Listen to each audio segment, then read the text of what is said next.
Hi, I'm Luke. Ainsley. And we are Scream Queenie.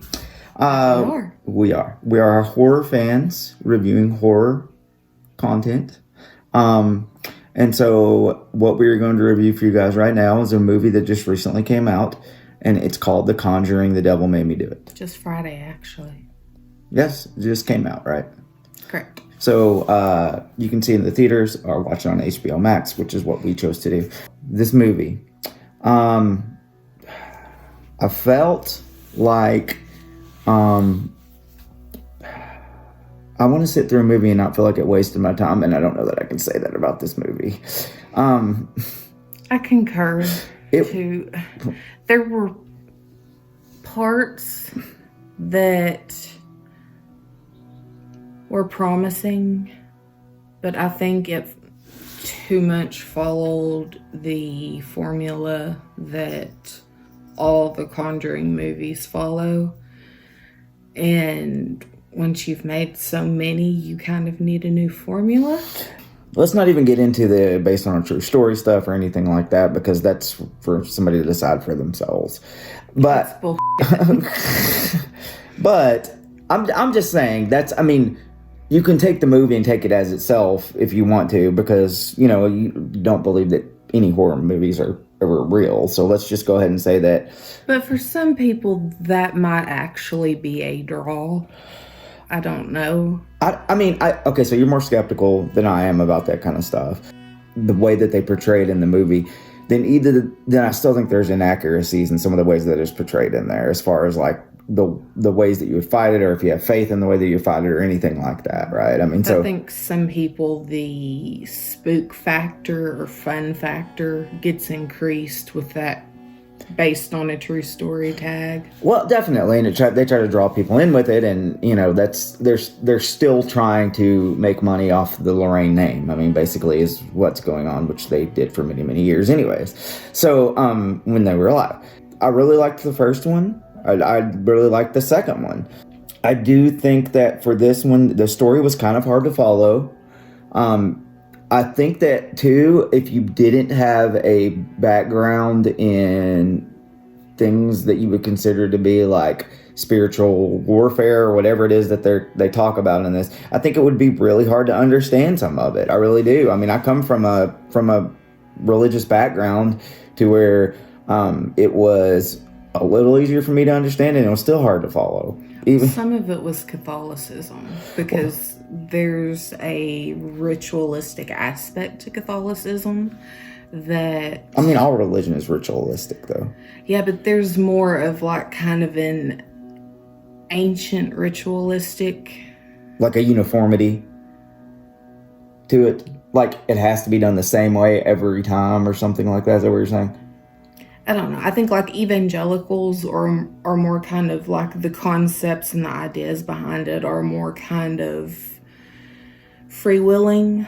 It gets chopped up into far smaller belief systems about what people believe, what rituals they choose to do, and things like that. Whereas Catholicism is so much older than evangelicalism. Protestant evangelicism. Is that what it is? Protestantism.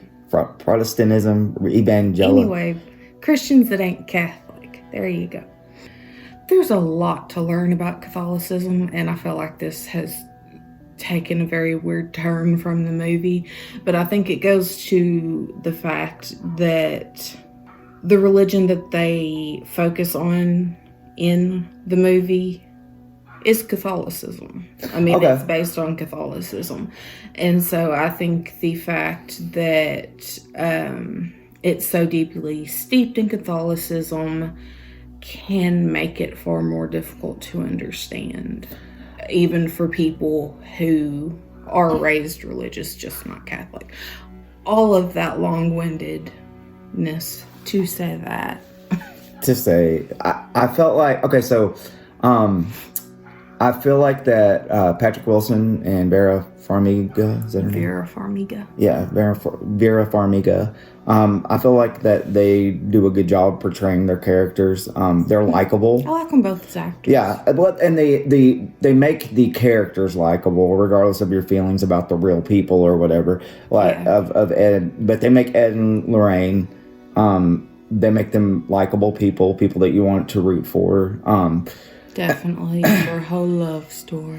Yeah, and we were talking about this while we were watching it, but it was a little bit. It gets a little cheesy towards the end of some of them. Well, like I had said, the first one, the first Conjuring, I thought was a phenomenal movie until it got to about the last 10 minutes. Mm-hmm.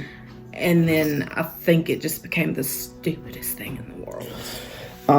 The second one, I thought, to me, was the one that actually was the most frightening or whatever. I mean, they had remind me of the second one. Was that the English Family? Yes. Okay. And the nun, like remember the daughter kept seeing the nun, and so, and then they made the Nun movie out of that, which we haven't watched, but it's on the wheel, I think, so maybe one day we will watch it. Someday. Yeah, one of these days. But I feel like that they're likable characters. To be honest with you, I could have cared less about pretty much any other character in the movie. Yeah. The little boy, David, I think was his name at the first of it. You don't, like at the beginning of it, like you feel for him because, I mean, he's a kid and you're watching this and there's some bad stuff happening to him. But that thread is almost immediately taken away. Yeah, and it lasted a whole 5 minutes. That's what I'm saying. It's almost immediately taken away. And then we see him like one other time in the movie. And it's just kind of a, I know how you feel, bro, kind of thing. Exactly. I did not feel I don't know if I'm just cold-hearted, but I did not feel any, like, I wasn't sympathetic or empathetic towards one of the other main characters that was in the movie that the evil spirit attached itself to. Nor did I feel his love interest. Just didn't, like, they didn't do enough to tell me about them to care enough about either one of them. And that's kind of a plot hole. Okay, huge spoiler here. Spoiler alert. But the kid who, I would say he's like 7-ish, the small kid at the beginning of the film who is David. Possessed. Yeah. And they make a point to almost say that they're not possessed. They're cursed? Yeah, they said cursed, but it's weird. It's not like your typical possession or whatever. Which to be fair, we're not huge fans of those. I mean, we've watched a few of them, and I can't think of one that we were just like, yeah, blown away by. Maybe, and it's done in a very different way. It Follows was one that I mean is kind of like that, but was really, really good. I wouldn't call that a possession movie. It's about a spirit that attaches itself to people and follows them around. It was done in a different way, yeah. So it seemed okay. This demon was conjured. Mm-hmm.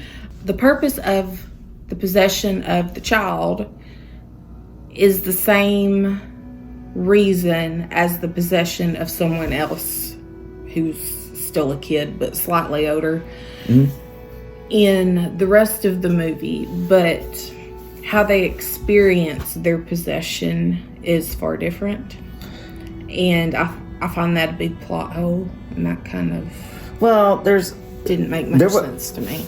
In the end, I feel like I'm gonna give this thing a very, very, very weak 1.5 screams, because I feel like I'm giving it even that because I feel like it tried, but I don't think it never accomplished what it was trying to do. Get off the ground. These movies have a formula that they follow, and so basically, as I said, it just follows the other one. So basically, you know what's going to happen. You're waiting for it to end, and in the meantime, you have jump scares. Don't get me wrong, love a good jump scare. They didn't have very many of those, though. They didn't. It had 1 or 2. Yeah. Like hands reaching out and grabbing, and it was very predictable jump scares. So, well, even the whole plot story, and there's something that might be considered a plot twist, and it was not. What are you talking about? The thing with the daughter and the old priest. And like I kind of even forgot about that. Yeah, and I kind of saw, you could kind of see it coming. I mean, the minute you see this character, you're like, oh, he's got something to do with it, because I don't know what. Creepy. Yeah, yes, and I mean, I don't know what it is about old priests, but they're always creepy. I said that minute. Creepy. Yeah, especially old ones that are living in a house by themselves, and for some reason they had to retire from the priesthood, but we didn't even know that was a thing. The people who portray Ed and Lorraine Warren, I think, do a good job doing that. They've got to be getting tired of it at this point. They need some new material. Maybe they're getting paid really well. Well, that's fine, but at some point you got to respect your artistry and be like, I mean, I think sell out. And I think that Patrick Wilson, I mean, I've seen him in a lot of different roles, is really good. Yeah. And he can also be good in horror movies because he's been in Insidious. I mean, and so he was good in those. Watchmen, I thought he was really good as Owlman in Watchmen. Purely for Farmiga and Wilson, I thought their acting was fair as well. Yeah, but Wilson and Farmiga, they carried the movie. I mean, like, if they weren't there, there would have been... I mean, I know, even if it was somebody else playing the characters, is what I'm saying, they would have had to do a really good job, so... Well, yeah. I mean, definitely, but I'm just saying, in general, there wasn't what I would call bad acting. So, I mean, fair play to them as well. I'd give it 1.5. I think that's fair. So, I would say this much. Don't pay money and go to the theater to watch this. I don't think. Yes, unless you have HBO Max and you just happen to pay for it, you don't pay for it. I'm going to say this. I'm going to say, if you're going to pay to go watch a movie and you want to go watch a horror movie, go watch A Quiet Place 2. That's what I'm going to say. Yes. You do that instead of watching this, and then find a way to get HBO Max or get a free preview or something. Or if you just have to watch this movie. If you're like dead set on it. Skip this one in the theater. Yeah. And I wouldn't call it a complete snooze fest. I mean, there's a couple of redeemable qualities in it, but overall, definitely the worst horror film I've seen yet this year. And it is not worse than Hereditary, though. Oh no, that's horrible. But that was a couple years ago. Yeah, yes. Yeah. It's not the. I didn't say it still scarred me. I'm like deeply wounded by that movie. So we may do like just a special episode at some point that's just going to be like what we think are like the top or bottom 5 crappiest. Like, Muck. Well, exactly. Yes, that was really bad. Hereditary. There was a movie called Raw. Do you remember that? It was in like French or something. Yes, and that had such high hopes. But anyway, so we might do something like that at some point. I think that would be a great idea. But until next time. So next time we're going to be reviewing a movie called The Apostle? Or, The Apostle. Okay. It's on Netflix, so if you want to watch it. Been on the list forever. Finally getting to watch it. Definitely. So that will be what we're going to review next time. But until then, I'm Luke. I'm Ainsley. We're Scream Queenie. Scream Queenie. We're Scream Queenie. Click the subscribe button, share with your friends, and we'll see you next time. If you so choose. Queenie and Minnie out. Bye.